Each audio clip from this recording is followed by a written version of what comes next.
ইসলামী আন্দোলন বাংলাদেশ বিশ্বাস করে শুধু দেশ, দল এবং নেতা পরিবর্তনের মাধ্যমেই দেশে শান্তি আসতে পারে না, মানুষ মুক্তি পেতে পারে না।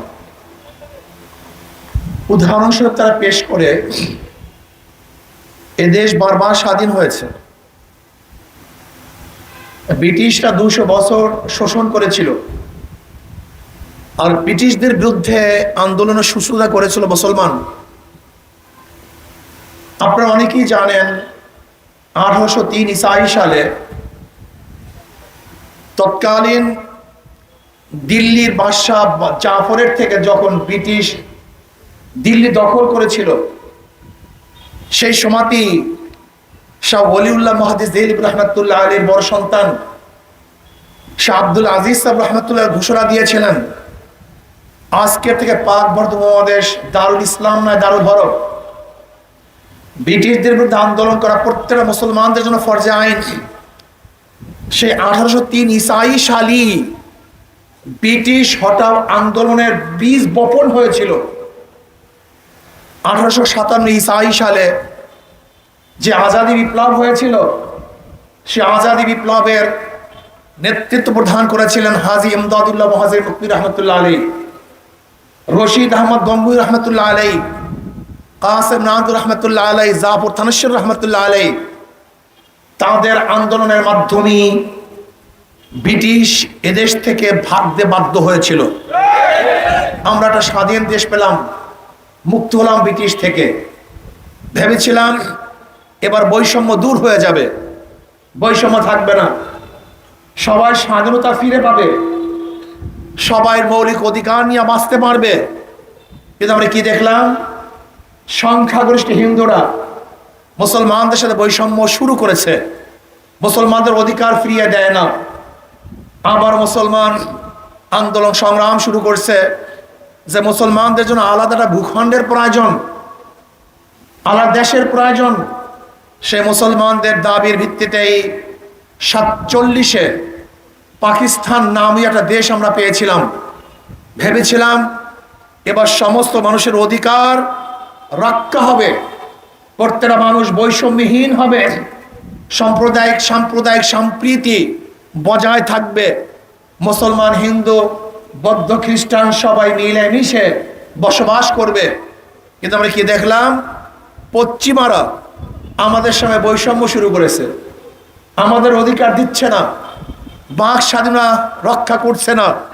আবার আমরা আন্দোলন করলাম, সংগ্রাম করলাম, 71-এ বাংলাদেশ নামীয় একটা স্বাধীন রাষ্ট্র কায়েম করলাম। ভেবেছি এবার বৈষম্য থাকবে না, সমস্ত মানুষের অধিকার বজায় হবে। কিন্তু আমরা কি দেখলাম? 71 থেকে 53 বছর পর্যন্ত, এই 2024 5ই আগস্টের আগ পর্যন্ত যারাই ক্ষমতায় ছিল, তারা বৈষম্যহীন সরকার ছিল না, বৈষম্যতা রক্ষা করতে পারে নাই।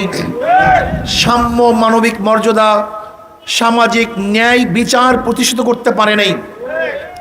আমরা দেখুন তো, 71 থেকে 2024 5ই আগস্টের আগ পর্যন্ত যারা ক্ষমতায় ছিল, তারা কি করেছে? যারা যেই সময় ক্ষমতায় ছিল, সেই দল এবং সেই দলের ব্যক্তিদেরকেই চাকরিতে অন্তর্ভুক্ত করেছে, বাংলাদেশের জনগণকে চাকরিতে অন্তর্ভুক্ত করে নেই। যারা ক্ষমতায় ছিল তারা আঙ্গুল ফুলে কলা গাছ হয়েছে, কিন্তু জনগণ দরিদ্র সীমার উপরে উঠতে পারে নাই। যাদের দল ক্ষমতায় ছিল তারাই পেট পুড়িয়ে খেয়েছে, আর আমাদের সাধারণ জনগণ ধুকে ধুকে মারা গেছে। যারা ক্ষমতায় ছিল তাদের বস্ত্রের কোনো অভাব ছিল না, কিন্তু আজও হাজারো বাংলাদেশের মানুষ বস্ত্রহীন অবস্থায় রাস্তায় ঘুরছে। যারা ক্ষমতায় ছিল তাদের তো ঘর বাড়ির কোনো অভাব ছিল না, এমনকি কানাডায়, বেগম পাড়ায় কত ঘর তারা করেছে, কত বিল্ডিং করেছে, আমেরিকাতে, ইউরোপে কত ঘর তাদের আছে। কিন্তু আজও হাজারো বাংলাদেশের মানুষ খোলা আকাশে এসে ঘুমাচ্ছে। যারা ক্ষমতায় ছিল তারা সিঙ্গাপুর, থাইল্যান্ড, আমেরিকায় গিয়ে চিকিৎসা নিয়েছে, আর হাজারো বাংলাদেশের মানুষ আজকে রোগাক্রান্ত অবস্থায় ধুকে ধুকে মরছে।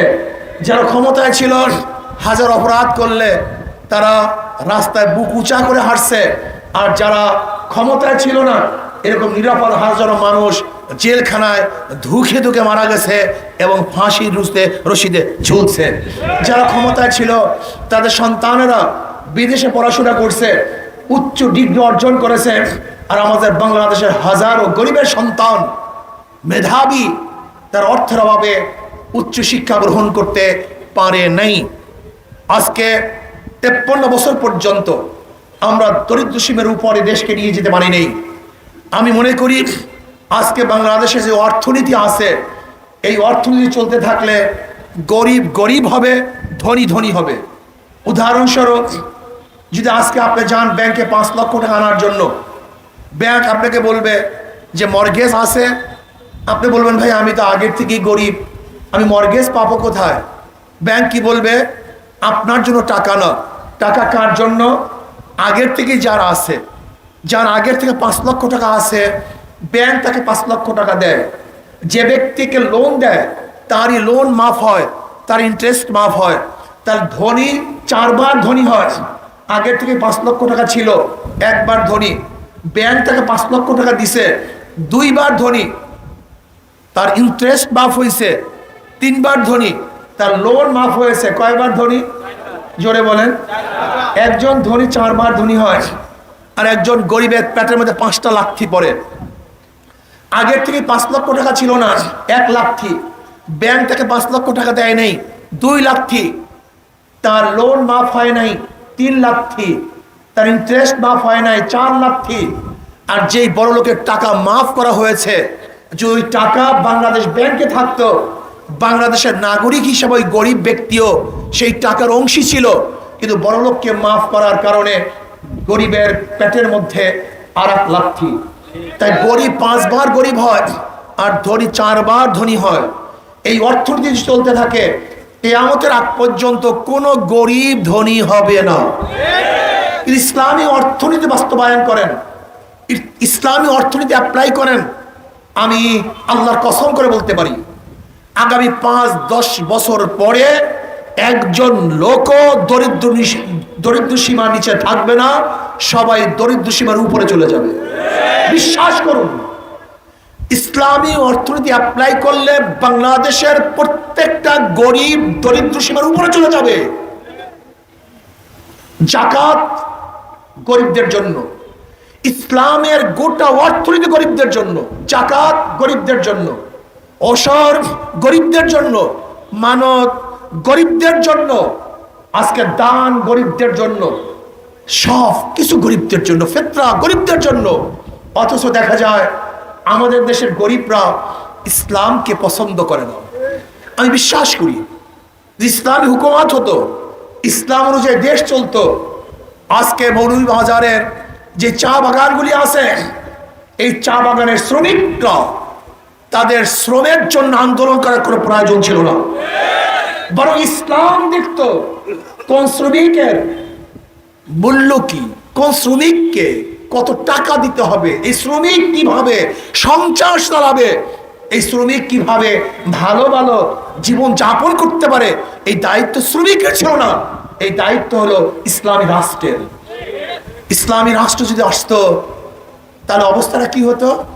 আজকে 14 লক্ষ কোটি টাকা বাংলাদেশ থেকে পাচার হয়ে গেছে।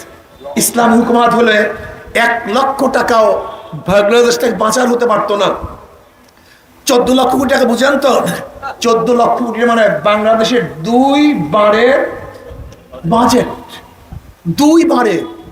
আজকে 14 লক্ষ কোটি টাকা যদি বাংলাদেশের গরিবদের মধ্যে বন্টন করে দিতাম, আজকে 14 লক্ষ কোটি টাকা দিয়ে যদি ইন্ডাস্ট্রিজ করা হতো, যারা জ্ঞানী গুণী আছেন শুধু একটা যুক্তি নেন, আজকে 14 লক্ষ কোটি টাকা দিয়ে যদি গরিবদের যদি ইন্ডাস্ট্রিজ করতাম, আজকে রিক্সাওয়ালাদেরকে সরকারি টাকা দিয়ে রিক্সা কিনে দিতাম, আজকে যারা কৃষক আছে তাদের কৃষি ব্যবস্থা করতাম, আজকে যে ব্যক্তি যেই শ্রম দেয় সেই শ্রমিকদের জন্য কর্মসংস্থান ব্যবস্থা করতাম, তাহলে বলেন তো আজকে বাংলাদেশ কি একটা গরিব থাকতো? একটা গরিব থাকার কথা না। আপনারা বিশ্বাস করুন, আজকে যে 14 লক্ষ কোটি টাকা দিয়ে বাংলাদেশে বিভিন্ন জায়গায় গরিবদের জন্য ইন্ডাস্ট্রিজ করতাম।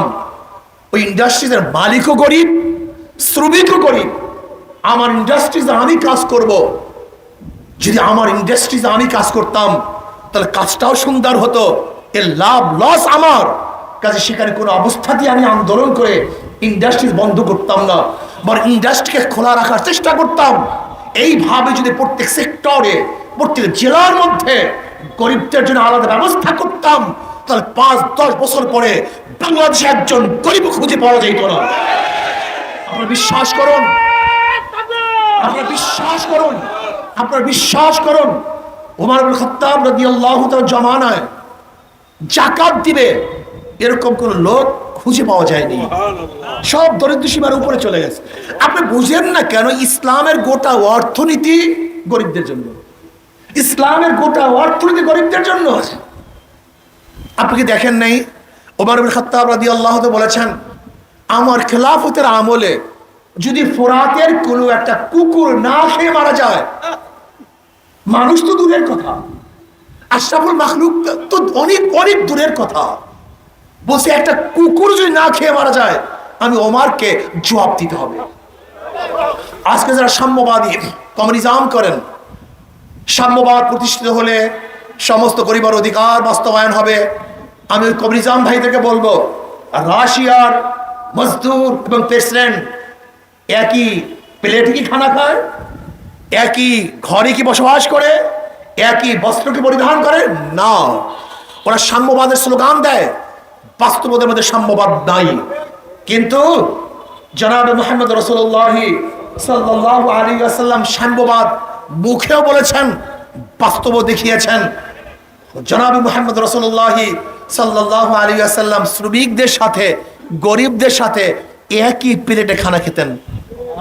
নবী আলাইহিস সালাতু ওয়াস সালাম একই সাথে গরিবদের সাথে কাজ করতেন। এমনকি নবী আলাইহিস সালাতু ওয়াস সালাম সাহাবাদের মাঝে বসা থাকতেন, যারা নবীকে চিনতেন না তারা পার্থক্য করতে পারতেন না কে সাহাবী এবং কে নবী। আপনি কি জানেন ইসলামী হুকুমতটা কি? আফসোস, আফসোস মুসলমান ইসলাম সম্পর্কে জানে না। শুধু একটা ঘটনা বলি, আজকে আমাদের দেশে কেউ চেয়ারম্যান হলে, এমপি হলে, মিনিস্টার হলে কথাই নাই, তার কাছেও কেউ যেতে পারে না। আর ইসলামী খেলাফতের অবস্থাটা কি, খলিফার অবস্থাটা কি? ওমর ইবনে খাত্তাব রাদিয়াল্লাহু তাআলা আনহু একদিন খুতবা দিতেছিলেন, বয়ান করতেছিলেন, এরকম আমার মতো ওয়াজ করতেছিলেন, বক্তৃতা করতেছিলেন। হঠাৎ একজন সাধারণ মানুষ বলতেছে, আমিরুল মুমিনিন আপনার বক্তৃতা শুনবো না। আপনার বক্তৃতা শুনবো না কেন? বলে আপনিও রিলিফের কাপড় দিয়ে জামা বানিয়েছেন, আমার গায়েও রিলিফের কাপড়ের জামা, কিন্তু আপনার জামা এত সুন্দর হয়েছে, আমার জামা সুন্দর হয় নাই। এর কারণটা হলো আপনি রিলিফের মাল আত্মসাৎ করেছেন, বেশি নিছেন, আমাকে কম দিছেন, অধিকার সমান। যেহেতু আপনার শরীরের মধ্যে রিলিফের টাকার কাপড় বেশি, কাজে এরকম খায়েনের বক্তৃতা আমরা শুনবো না। কে? ওমর ইবনে খাত্তাব, অর্ধজাহানের বাদশাহ, প্রেসিডেন্ট, প্রাইম মিনিস্টার, অর্থাৎ সাধারণ একজন মানুষ তাকে প্রশ্ন করছে, জবাব দেন, তারপর বক্তৃতা করেন। ওমর ইবনে খাত্তাব রাদিয়াল্লাহু বললেন, এই প্রশ্নের জবাব আমি দেব না, আমার ছেলে আব্দুল্লাহ দিবে। আব্দুল্লাহ রাদিয়াল্লাহু উঠলেন, তিনি বললেন, আমার বাবা আমানতের মাল খেয়ানত করেন নাই, আমি একটা কাপড় পেয়েছি, আমার বাবাও কাপড় পেয়েছে, যদি উভয় জামা বানাই কারোর জামাই সুন্দর হয় না, এর জন্য আমি আমার কাপড়টা আমার বাবাকে হাদিয়া হিসেবে দিয়ে দিয়েছি। অথচ আমাদের প্রাইম মিনিস্টার, ওই ফ্যাসিস্ট প্রাইম মিনিস্টার কি বলেছে? আমার পিয়ন 400 কোটি টাকার মালিক, আমার পিয়ন হেলিকপ্টার ঘুরে। আজকে কি দেখেছেন? ছাত্রলীগের এক জেলা সভাপতি 2000 কোটি টাকা বিদেশে পাচার করেছে। আপনি কি দেখেছেন? একজন মন্ত্রীর ড্রাইভার 200 কোটি